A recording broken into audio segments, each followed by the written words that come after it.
ਕਹਿਣਾ ਜੀ।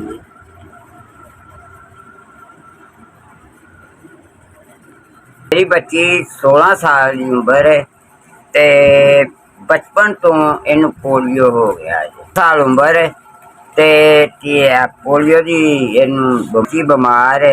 ये कदी पोटियां कदी कुछ इन आए दिन असी लैके लगे फिर पोलियो का मरीज जे वेख लवो ते मेरी बेगम ही जे यही कम करती है लोगों घर ते घर पैंपर लिया बच्ची देते यहो जिहा कम बस साडा तां सिस्टम चल रहा है। अंदर सारा पानी आ जाता है जो बारिश होंगी है। असी बड़े ही तंग हाँ। सारे पैसे असी ये इलाज ही ला रहे हैं, घर भी नहीं बना सकते।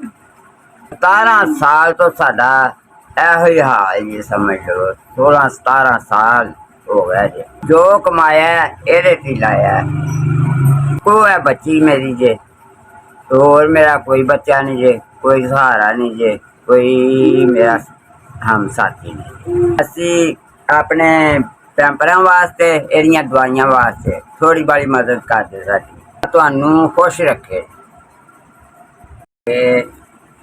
7 8 9 10 तुहाडा अल्लाह बहुत बहुत भला करे। अल्लाह पाक तुहानू दूना तीना दे, ये बदले चौना दे। 10,000 के बदले 10 गुना ज्यादा दे अल्लाह तुहानू। अल्लाह पाक बहुत ज्यादा दे तुहानू।